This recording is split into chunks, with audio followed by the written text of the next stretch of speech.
और इस वक्त हमारे साथ हमारे संवाददाता राजेश राज पटना से फोन लाइन पर जुड़ चुके हैं। राजेश, जिस तरह से लोगों ने ज़बरदस्त स्वागत प्रधानमंत्री का पटना में किया, वो अपने आप में बहुत कुछ कहता है कि वहाँ के लोगों के मन में, वहाँ के लोगों के दिल में प्रधानमंत्री नरेंद्र मोदी किस तरह से बसते हैं।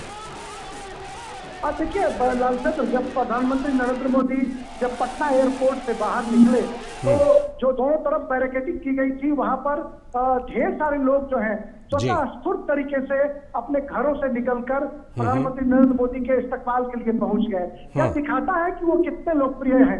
वो कार्यक्रम पहले से निर्धारित कार्यक्रम नहीं था और स्वतः स्फूर्त तरीके से लोग जो हैं पीएम मोदी को देखने के लिए घरों से बाहर निकले और सड़कों पर जो बैरिकेडिंग थी, उस बैरिकेडिंग पर पहुंचकर उन्होंने जोरदार तरीके से प्रधानमंत्री नरेंद्र मोदी का इस्तकबाल किया, अभिनंदन किया, जो दिखाता है कि हिंदुस्तान में जो बिहार जो है वो लोकतंत्र की जननी के रूप में जो प्रतिस्थापित है, उसका नजारा एक खूबसूरत वानगी हम कह सकते हैं कि यहाँ पर बिहार के लोगों ने दिखाने का काम किया। और प्रधानमंत्री नरेंद्र मोदी ने अपने उद्बोधन में उन्होंने जब इस बात का जिक्र किया कि हिंदुस्तान जो है मदर ऑफ डेमोक्रेसी है और उस पर हमें नाज करना चाहिए, तो उन्होंने कहा कि सबसे ज्यादा नाज बिहार के लोगों को करना चाहिए कि अगर हिंदुस्तान मदर ऑफ डेमोक्रेसी है तो उसका क्रेडिट कहीं ना कहीं बिहार को जाता है। और इस बात के लिए उन्होंने बिहार की जबरदस्त सराहना की और कहा कि यह लोकतंत्र की जननी है, यह महावीर और बुद्ध की धरती है। कर्पूरी ठाकुर का जिक्र किया उन्होंने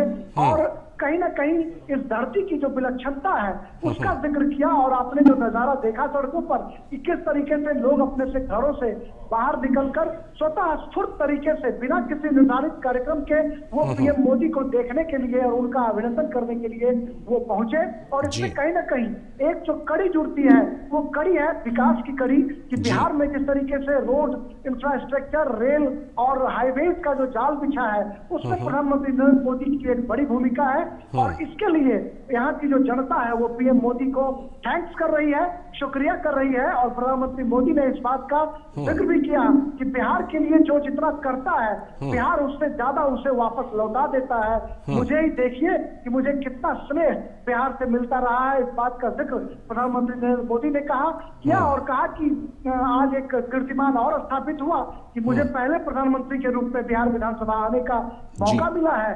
क्या भी मेरे लिए कहीं ना कहीं सौभाग्य की बात है। बिल्कुल। और खास तौर पर जिस तरह से राजेश उन्होंने जिक्र किया, बिहार जितना सशक्त होगा भारत उतना ही समर्थवान होगा और बिहार के वैभव को ना तो मिटाया जा सकता है ना छिपाया जा सकता है। क्या कुछ संदेश देना चाहते थे प्रधानमंत्री नरेंद्र मोदी अपने इन शब्दों के जरिए?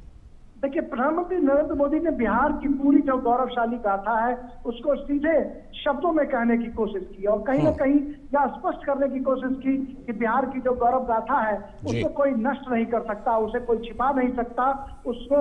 और बिहार जितना सामर्थ्यवान बनेगा उतना हिंदुस्तान सामर्थ्यवान बनेगा। और शायद इन्होंने इस बात का जिक्र किया कि जब हम दुनिया भर के मुल्कों में जाते हैं, विदेशों में जाकर जब हम भाषण करते हैं तो हम इस बात का जिक्र करते हैं कि हिंदुस्तान जो है मदर ऑफ डेमोक्रेसी है और हमें हिंदुस्तान पर नाज करना चाहिए। और खास करके बिहार के लोगों के बारे में उन्होंने कहा कि बिहार के लोगों को तो और भी फख्र करने की जरूरत है कि वो मदर ऑफ डेमोक्रेसी है। राजेश, तो हम कह सकते हैं कि प्रधानमंत्री मोदी का उद्बोधन बहुत ही शानदार, बिल्कुल शानदार था। और उसी शानदार उद्बोधन के साथ जिस तरह शानदार तरीके से उनका स्वागत किया गया, ये भी अपने आप में बहुत बड़ी बात है। उसी का एक नज़ारा